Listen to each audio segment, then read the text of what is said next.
अपने प्रवचन के दौरान ओशो ने एक कहानी सुनाई जिसमें वो कहते हैं, एक बार एक पत्थर को आकाश की तरफ फेंका गया। वह पत्थर आकाश में ऊंचा उड़ने लगा। उस पत्थर ने नीचे पड़े हुए पत्थरों को तिरस्कार के भाव से देखा और कहा कि मित्रों, मैं आकाश की यात्रा करने जा रहा हूं। नीचे पड़े पत्थर तिलमिला गए, लेकिन क्या कर सकते थे? पत्थर ठीक ही कह रहा था, वह आकाश की तरफ तो जा रहा था। लेकिन उस पत्थर ने एक बात बदल दी। वह फेंका गया था, लेकिन उसने कहा कि मैं जा रहा हूं। उस पत्थर को फेंका गया था, वह जा नहीं रहा था, लेकिन इस बात को कोई इनकार भी नहीं कर सकता था।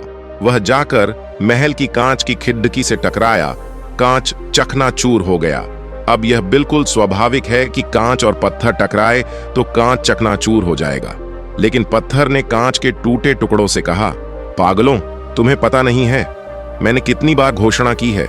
आकाशवाणी पर खबरें नहीं सुनते हो, अखबार नहीं पढ़ते हो। कितनी बार मैंने कहा है कि मेरे रास्ते में कोई ना आए, नहीं तो चकनाचूर कर दूंगा। अब भोगो अपने भाग्य को, अब पछताओ अपनी नासमझी को। मैं कोई साधारण पत्थर नहीं, आकाश में उड़ने वाला पत्थर हूं। जो मेरे रास्ते में आता है उसको मैं चकनाचूर कर देता हूं। कांच के टुकड़े इनकार भी क्या कर सकते थे, चकनाचूर हो गए। पत्थर नीचे गिरा और महल की मखमली कालीन में रुक गया। उस पत्थर ने हल्की सांस ली और खुद से कहा, मेरे आने की खबर पहले ही पहुंच गई होगी। कालीन वगैरह सब बिछा रखे हैं और महल के मालिकों को कोई पता भी नहीं था कि कोई पत्थर घर में मेहमान होने को है। महल के लोगों को पता भी नहीं होगा कि कोई पत्थर आएगा।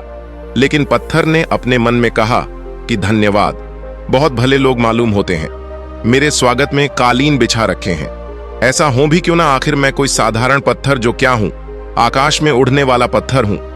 वह सुस्ता रहा था और तभी महल के पहरेदार ने आवाज सुनी होगी कांच के टूट जाने की। वह भागा हुआ आया। उसको आया देखकर पत्थर ने कहा, मालूम होता है मालिक खुद स्वागत के लिए आ रहा है।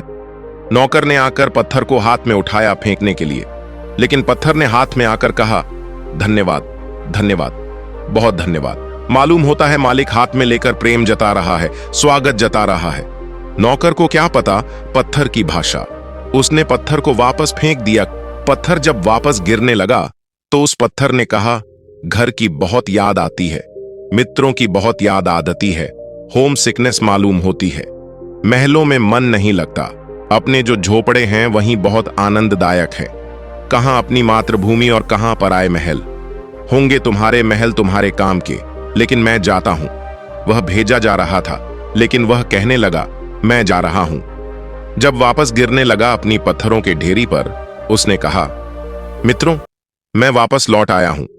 मैंने ना मालूम किन किन अज्ञात देशों में यात्रा की है। जैसा कि कोई भारत में लौट आता है अमेरिका से, इंग्लैंड से, तो फिर 24 घंटे यही कहने लगता है कि मैं इंग्लैंड गया था, मैं अमेरिका गया था, मैं वहां गया, मैं वहां गया। वैसे ही बेचारा वह पत्थर भी कहने लगा। पत्थरों ने स्वागत किया, फूल वूल के हार पहनाए उन्होंने, गौरव शोभा यात्रा निकाली होगी और फिर सब सभा करके उस पत्थर से बोले कि तुम अपनी आत्मकथा जरूर लिख दो, आने वाले बच्चों के काम आएगी। ऐसा महापुरुष हमारे बीच कभी पैदा ही नहीं हुआ। वह पत्थर अपनी आत्मकथा लिख रहा है। बहुत से और पत्थरों ने भी अपनी आत्मकथाएं लिखी, वह भी लिखेगा, लेकिन उसकी अहंकार की कथा को वह आत्मकथा कहेगा। सब आत्मकथा अहंकार की कथा है। सारा भ्रांत जीवन, सारा धार्मिक जीवन अहंकार की यात्रा है। और सारी भूल इतनी सी है जितनी उस पत्थर की। उस पत्थर पर हमको हंसी आती है, लेकिन जिस दिन किसी आदमी को अपने पर हंसी आ जाती है, उसके जीवन में धर्म का प्रारंभ हो जाता है। हम भी कहते हैं मेरा जन्म, फेंके गए हैं हम, लेकिन कहते हैं मेरा जन्म। कोई अज्ञात हाथ फेंक देता है जीवन में और हम कहते हैं मेरा जन्म है। जैसे हमसे पूछा गया हो जन्म के पहले कि महानुभव, आप कहां जन्म लेना चाहते हैं? बलसार में। किसके घर जन्म लेना चाहते हैं? हिंदू के घर, ब्राह्मण के घर, जैन के घर? किस पवित्रपुर में आपका इरादा है उतरने का? जैसे हमसे पूछा गया हो, जैसे ये हमारा निर्णय हो, ये हमारा डिसीजन हो, ये हमारी च्वाइस हो, लेकिन हम कहते हैं मेरा जन्म।